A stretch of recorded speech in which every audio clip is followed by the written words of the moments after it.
Bonjour à tous, bienvenue dans votre émission La vie en Vosges. Nous allons cette semaine et comme une fois par mois cette année, nous intéresser aux jeunes Vosgiens. Ils ont moins de 30 ans et s'investissent pleinement, que ce soit dans le domaine sportif, social, culturel, artistique ou professionnel. Je vous propose que chaque mois on prenne 26 minutes pour dresser leur portrait. Pour démarrer cette semaine, nous sommes avec Aubin Thiriat, médaillé d'or au concours national de meilleur apprenti de France en sculpture sur bois. L'étudiant néocastrien reviendra très largement sur son parcours et sur sa passion pour le bois. À ses côtés, Zoé Jeunet, médaillée d'excellence lors de la finale nationale des WorldSkills dans la catégorie soins esthétiques. Elle est accompagnée de Maria Thierry, enseignante au CMA formation d'Épinal. Elle l'a accompagnée dans cette aventure. 26 minutes pour parler apprentissage, métier, investissement et passion avec nos trois invités. C'est parti, bonjour à tous les trois. Bonjour. Merci d'être sur notre plateau. Alors des médailles, je le disais, on va y revenir pendant l'émission. Mais avant, on va faire un point d'étape. Où en êtes-vous aujourd'hui? Qu'est-ce que vous faites, Aubin? Alors moi, je suis en 3e année de sculpture sur bois, donc sculpteur sur bois ornemaniste à Neufchâteau. Donc à Neufchâteau, c'est au lycée d'enseignement professionnel. J'ai fait auparavant 2 années en sculpture sur bois, 1 année diplômante pour avoir un CAP et l'autre année perfectionnement. Donc le lycée à Neufchâteau, on est une des seules écoles en France où on peut faire 2 années en plus pour nous perfectionner dans nos techniques.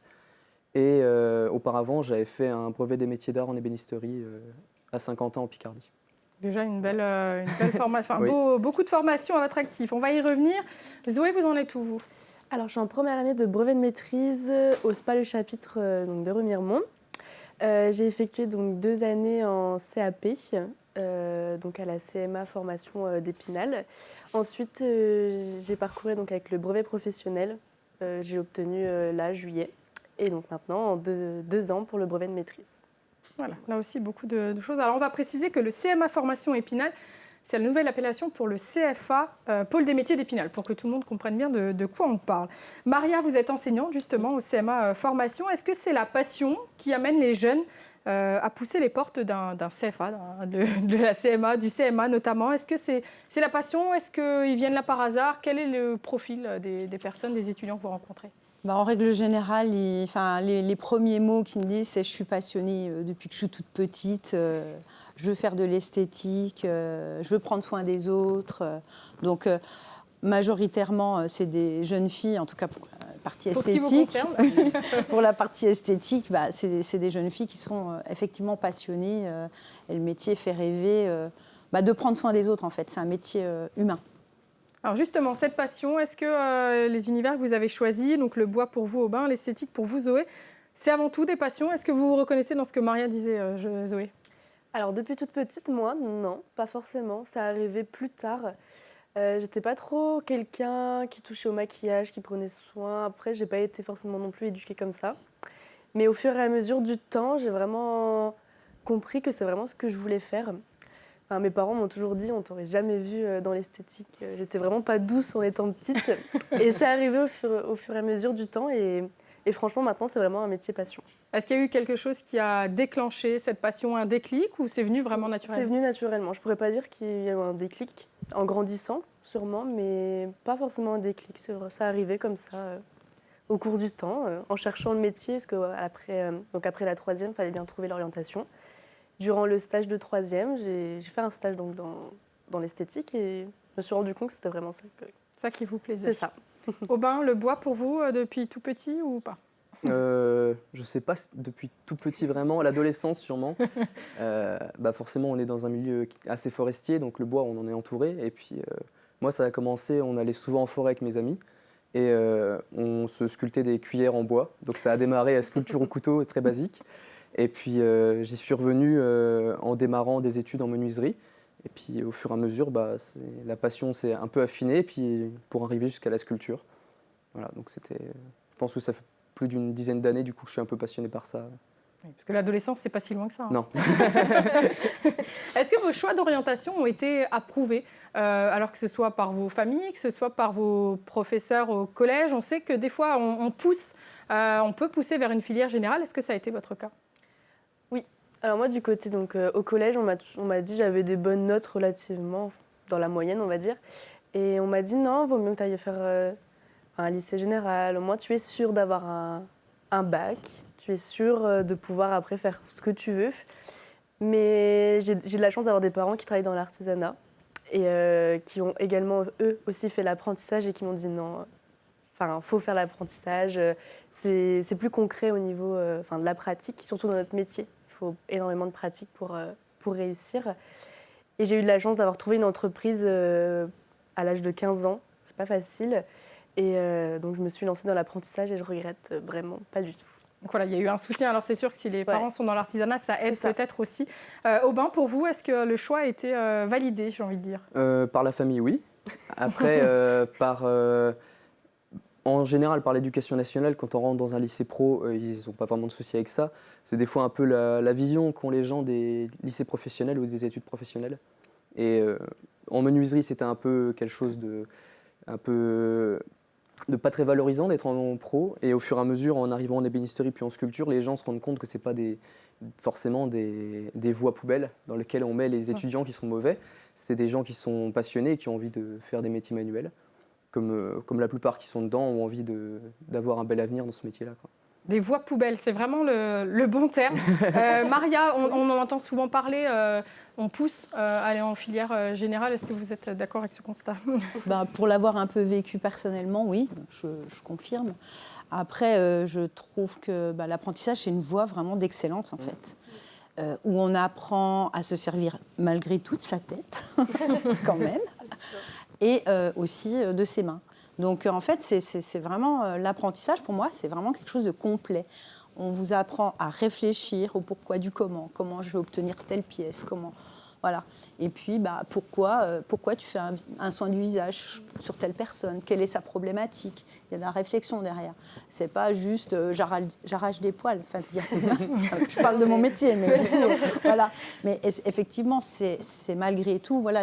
Mais ça se perd quand même. De plus en plus, les gens, et je le vois avec les WorldSkills, où il y a quand même, on en entend de plus en plus parler, et ne serait-ce que la cuisine, les émissions culinaires, etc., où les gens se rendent compte qu'en fait, travailler de ses mains, en fait, c'est un cadeau.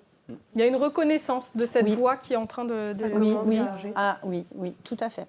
Les gens aujourd'hui, parce que peut-être qu'on en parle peut-être plus facilement, alors qu'il y a une génération, peut-être la mienne, où on sentait que, oui, c'était une voie un peu, je reprends, une voie poubelle, et que pourtant, il n'y a rien de plus beau en fait que d'apprendre un métier passion. Et quand on est passionné, en fait, du coup, ça se sent, la transmission, les gens le ressentent. Est-ce que vous le remarquez en termes de fréquentation, ou en tout cas en termes de nombre d'étudiants depuis ces 10 dernières années ? Oui. On a eu une augmentation, et là, en moyenne, on a, sur la filière esthétique, on a une 50aine d'apprenantes. Sur le CAP, le brevet professionnel et donc le brevet de maîtrise. Et il y a de plus en plus également de reconversion professionnelle. Donc ça tend... il y a une vraie augmentation et une vraie envie, en fait... d'aller vers cette voie. C'est ça. Et quand on parle de reconversion professionnelle, c'est ce qu'on disait avant l'émission. Finalement, il y a des personnes qui se rendent compte trop tard on les a poussées vers une filière générale et que peut-être il fallait revenir. La reconversion professionnelle, on en voit de plus en plus et dans tous les domaines. Tout à fait. Il n'est jamais trop tard. Oui, pardon. Non, il n'y a pas de souci. Il n'est jamais trop tard, vous avez raison. Est-ce que dans votre parcours, est-ce que vous avez croisé des personnes qui sont en reconversion professionnelle justement ou on en croise beaucoup, ouais. En sculpture, on n'en a pas eu les années où j'étais là, mais les reconversions, par exemple en formation Greta, c'est des formations qui sont financées, il me semble, une partie par la région, une autre partie par le Pôle emploi. Et ça permet à des gens, on a croisé des personnes de 40 ans qui faisaient des reconversions en tapisserie en siège ou en ébénisterie. Et en sortie de ça, ils trouvaient du boulot facilement, ils étaient heureux, parce que du coup, ils passaient d'un métier qui était peut-être moins valorisant à leurs yeux et puis qui leur convenait plus après autant d'années à avoir travaillé dedans. Un épanouissement, c'est peut-être ce qu'on cherche aussi quand on vient dans cette voie. Et derrière, des récompenses. Aubin, vous avez donc remporté la médaille d'or au concours de meilleur apprenti de France. Oui. C'est une satisfaction, une reconnaissance du parcours, du travail accompli. Comment vous l'avez perçue, cette récompense ? Une satisfaction, oui. Et puis surtout, un soulagement quand j'ai su, parce que ça m'a pris quand même quelques temps. Je suis resté pas mal d'heures dessus. En tout, entre dessin, modelage et sculpture. Parce qu'on a différentes choses à faire, plus le dossier technique. J'ai passé 180 heures à travailler dessus. Voilà. Parce que comment ça se passe, le concours ? C'est pas sur sur une période précise, c'est sur plusieurs semaines, plusieurs mois. Comment ça se passe ? En fait, on a un sujet qui est national, qui est publié sur le site des meilleurs ouvriers de France. On le consulte à partir de novembre environ, je crois. Et on s'inscrit, il doit y avoir une date butoir aux alentours de décembre. Et ensuite, à partir de là, on réalise notre pièce avec le temps qu'on veut. On pourrait passer 300 heures dessus, que le jury n'en tiendrait pas compte. C'est une pièce du coup qu'on réalise soit au lycée, soit dans notre atelier privé. Et on a une date butoir de rendu qu'on doit rendre pour les évaluations régionales. Et ensuite, si ça passe les régionales, on passe au national. Et le sujet, c'est un dossier qu'on reçoit avec des photos, avec un dessin technique, avec des élévations. Et on doit respecter tout ça à la lettre. On a aussi des règles à suivre au niveau de l'essence de bois, la technique utilisée. On ne peut pas utiliser de papier à poncer, on ne peut pas utiliser de racloir. On doit tout faire brut d'outil, donc il n'y a aucune finition à mettre sur la pièce. Et une fois qu'on a fait ça, on croise les doigts pour que notre pièce... Tout le monde a le même thème ? Tout le monde a le même thème. Cette année, c'était une stalle d'un miséricorde. Donc une stalle, c'est une sorte de assis debout médiéval qu'on retrouvait souvent dans les basiliques. Donc là, c'est l'abbaye d'Aubazine, en Corrèze. Donc la sculpture-là a été récupérée là-bas. Ils ont pris des photos. Et nous, on avait ce dossier avec les photos et les dimensions respectées. Et donc, il fallait refaire à l'identique. À l'identique, oui, exactement. Et puis, interpréter un peu les reliefs, parce que d'une photo à une sculpture, c'est pas du tout la même chose. On passe d'un truc en 2D à un truc en 3D. Est-ce qu'on peut se rendre sur place pour... On peut, on a le droit, seulement on n'a pas le droit de... On a le droit de prendre des mesures, mais pas le droit de prendre des empreintes. C'est-à-dire, on n'a pas le droit de mouler la pièce. Pour Bien ensuite, sûr. Voilà. Mais on a le droit de se rendre sur place, j'ai pas pu malheureusement. Mais... Bon, finalement, il n'y a peut-être pas eu besoin. Non. Comment ça s'est passé ? Est-ce que vous avez rencontré des difficultés ? J'imagine que oui, pas Oui. forcément. C'était un peu angoissant parce que c'est une pièce qui est quand même... elle n'est pas très compliquée en soi, parce qu'un autre sculpteur pourra vous le dire que c'est pas très compliqué par rapport aux pièces qu'il y a eu sur les MAF des années précédentes, mais elle a un peu un caractère dans le visage qu'il faut respecter par rapport aux photos. Et sinon, la difficulté, c'était surtout au niveau du dessin, parce que je ne suis pas très fort en ombrage, donc c'était un peu compliqué. Heureusement que vous n'étiez pas très fort, parce que finalement... D'accord, donc voilà, le résultat est là. Il y a cette médaille, c'est quand même une belle reconnaissance de tout le travail fait. Est-ce qu'il y a eu un avant-après concours ? Déjà pour le régional, ça m'a fait un petit coup, j'étais content. On a fêté ça avec mes amis, mes camarades de classe. Et ensuite pour le national, ça a été un week-end assez long parce qu'il y avait les délibérations à Lyon pour justement les 100 ans des meilleurs ouvriers de France. Et la réponse a tardé à venir, du coup j'étais un peu tendu et j'ai découvert ça en classe, puis j'étais très content, mon prof aussi. Donc, une belle satisfaction. Oui, une belle satisfaction. Alors, on va parler de la préparation et puis de votre concours, Zoé, dans un instant. Mais juste avant, on va regarder un reportage.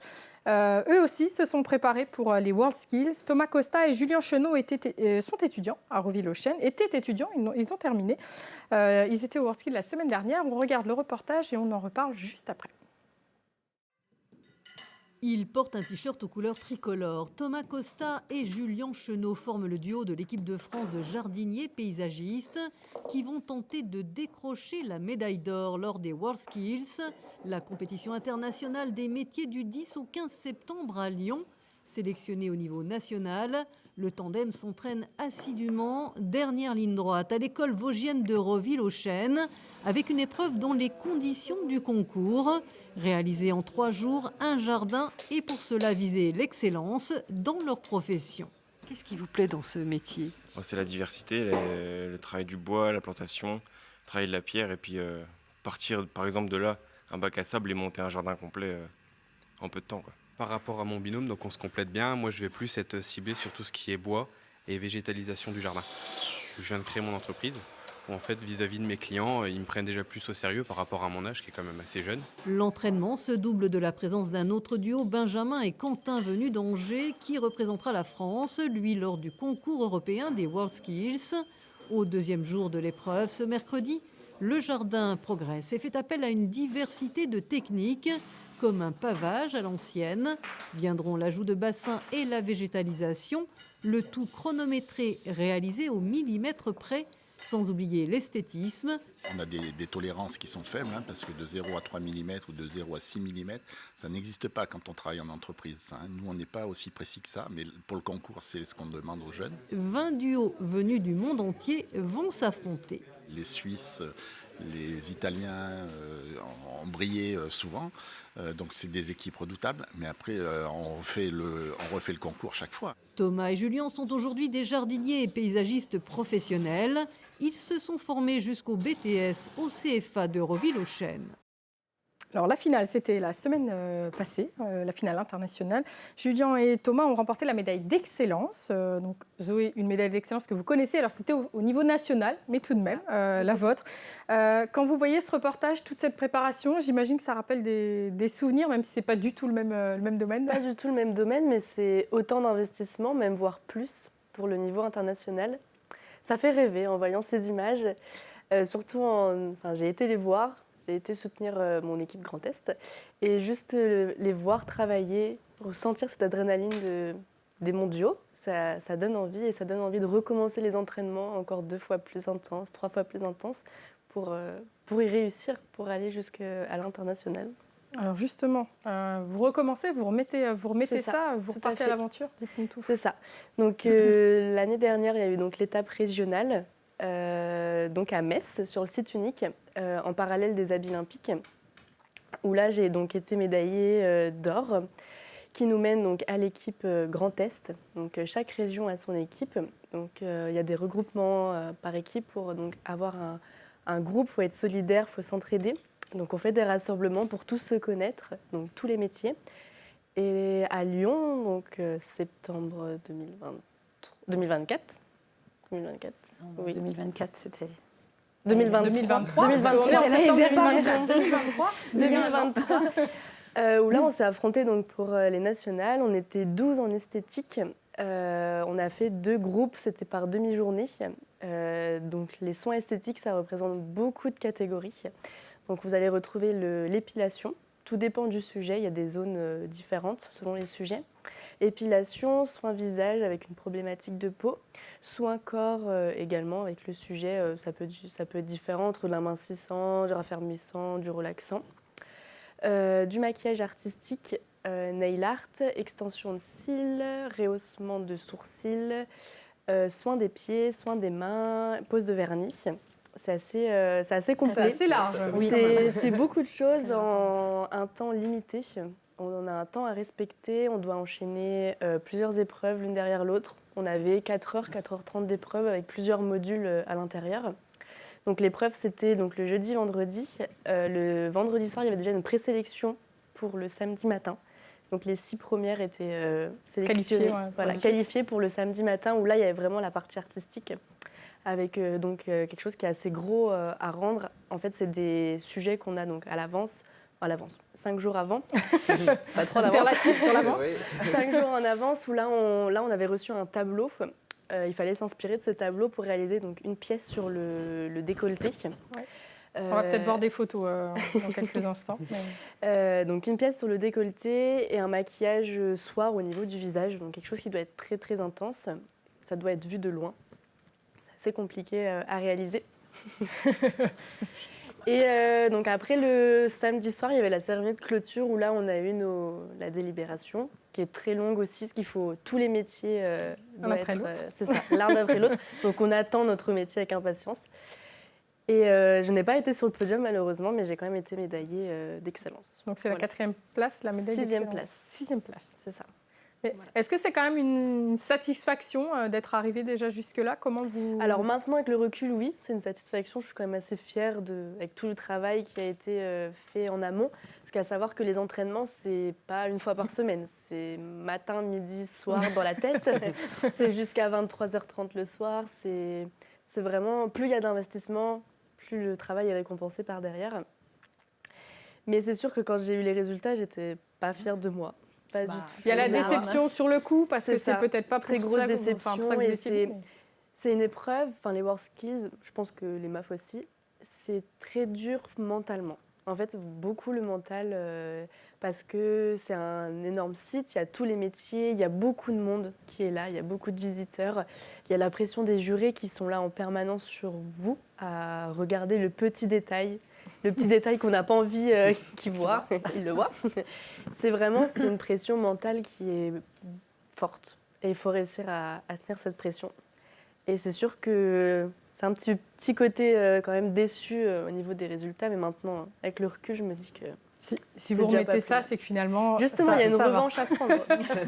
Maria, cette préparation, etc., justement, vous l'avez accompagnée, Zoé, dans toute cette préparation, et vous allez de nouveau l'accompagner. Elle disait, c'est matin, midi, soir. Mais c'est vrai. Pour vous aussi? Un peu, oui. Parce qu'en fait, on échange beaucoup. Hein. On a un groupe... WhatsApp, etc. Donc on échange beaucoup. La veille de notre départ, d'ailleurs, elle m'envoyait encore une vidéo où elle s'était entraînée sur sa maman. La veille des résultats, donc le vendredi soir des présélections, on était dans le couloir à 11h30 du soir en train de répéter, de refaire le maquillage si peut-être elle était sélectionnée. Donc non, Zoé, voilà, un investissement. Donc du coup, elle m'entraîne. Voilà. J'ai pas de choix que de suivre. Non, c'est ultra motivant. Mais une belle aventure. Ah, mais humainement, c'est également aussi au niveau technique, en fait. Il y a eu une évolution chez Zoé, et je pense que tu as dû voir aussi la même chose. C'est en fait le départ, les semaines d'entraînement, et en fait l'évolution. En savoir-être et en savoir-faire. Mais il y a une progression fulgurante qui fait peut-être la différence par rapport à d'autres étudiants qui... C'est une vraie plus-value, en fait. Parce que c'est sur la base du volontariat, ces concours. Tout à fait. C'est ça, il faut avoir envie de s'investir autant et puis de passer beaucoup de temps. Jour-nuit. Oui, parce que...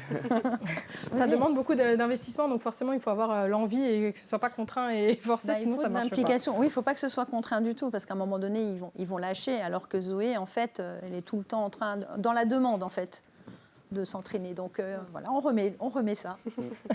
Alors, il nous reste quelques minutes d'émission, mais juste avant qu'on termine, on va passer à la vie en Vosges, le quiz.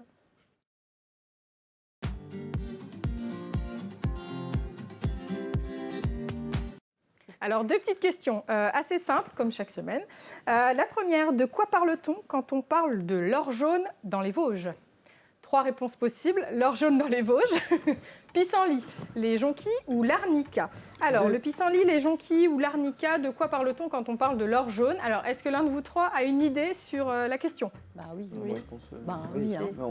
Alors là, vous allez dire oui, puis il n'y en a aucun de vous qui aura la même réponse. Peut-être. Alors, Maria, allez-y, lancez-vous. Les jonquilles. Les jonquilles? J'aurais dit la même chose. Pareil. Eh bien non. Voilà. C'est l'arnica. C'est une arnaque parce que les jonquilles, donc on connaît bien évidemment la fête des jonquilles à Gérardmer, mais c'est bien l'arnica quand on parle de l'or jaune, c'est l'arnica et d'ailleurs il y en a de moins en moins dans notre département. Deuxième question, quelle est l'essence de bois la plus couramment exploitée dans les Vosges? Aubin, elle est un petit peu pour vous cette question. Quelle est l'essence de bois la plus couramment exploitée dans les Vosges? Pardon, le chêne, l'épicéa ou le bouleau? Alors, chêne, épicéa, bouleau. Alors, avant de vous laisser répondre, je vais laisser répondre Zoé et puis Maria. Est-ce que vous avez une idée? Vous allez me dire que vous n'en avez pas. Non, pas du tout. Moi, je tente. Allez, le tout pour le tout. Épicéa. Épicéa. Ah, bravo, c'est l'épicéa, Maria. L'essence de bois la plus couramment exploitée dans les Vosges est l'épicéa. C'est une essence qui est largement utilisée en raison de sa croissance rapide et de ses propriétés mécaniques, ce qui en fait un choix populaire pour la construction, notamment, et l'industrie du bois. Voilà, c'était pas si compliqué, ce quiz. Allez, il nous reste quelques instants à peine. Zoé, qu'est-ce qui va se passer maintenant pour vous et où vous voyez dans 5 ans, dans 10 ans? Dans 5 ans et dans 10 ans, alors déjà finir mes études, voyager, faire des saisons au niveau donc, du spa. J'aimerais découvrir d'autres techniques et par la suite réaliser mon rêve, ouvrir mon entreprise. Voilà. Dans les Vosges? Je sais pas, je peux pas dire. Tout dépend le débouché. Et Aubin, pour vous alors? Finir mon année de sculpture déjà. Ensuite, je sais pas si je continue les études après mon année de sculpture. J'aimerais éventuellement ouvrir mon entreprise dans les Vosges, donc ébénisterie et sculpture, et puis faire peut-être des chantiers partout en France pour un peu me diversifier, ça peut être intéressant. Voilà. Des beaux projets. Alors, si vous deviez dire quelques mots à un jeune ou une jeune qui n'oserait pas se lancer dans un projet, n'oserait pas se lancer dans cette voie de l'artisanat, qu'est-ce que vous lui diriez? C'est une bonne question. Maria, qu'est-ce que vous lui direz? On va laisser réfléchir Aubin et... Je leur dirais, suivez votre cœur, en fait, vos aspirations. C'est votre vie, en fait. Enfin, c'est vos choix et soyez épanouis. Donc, c'est votre formation qui fera de vous quelqu'un d'épanoui dans ce que vous allez faire tous les jours, en fait. C'est quand même mieux de se lever le matin en se disant, je vais faire quelque chose qui me plaît. Voilà. Alors, est-ce que vous avez un mot particulier? Est-ce que vous avez une idée? Qu'est-ce que vous diriez? Ne pas se poser de questions et foncer. Ne pas s'interdire des choses. Y aller et puis ne pas avoir de regrets. Pas de regrets. Il faut foncer. Même la tête baissée, c'est pas grave, il faut y aller. Aubin, pas de regrets non plus. Alors, ouais, je rejoins Zoé sur ce qu'elle dit. Et puis aussi au niveau des... quand on veut se lancer dans un petit projet, quand on débute, il n'y a pas forcément besoin d'équipement. On peut débuter avec un petit couteau pour sculpter ou n'importe quoi. Voilà. On peut partir d'une cuillère et puis arrêter. C'est ça, on peut juste avoir un peu de passion et puis des idées et puis ça vient tout seul après. Donc voilà. Faut se laisser tenter par l'aventure. Merci Exactement. en tout cas d'avoir été sur notre plateau. Merci. Moi, je vous donne rendez-vous la semaine prochaine. Merci de nous avoir regardés et je vous dis à très bientôt sur Wauch Télé.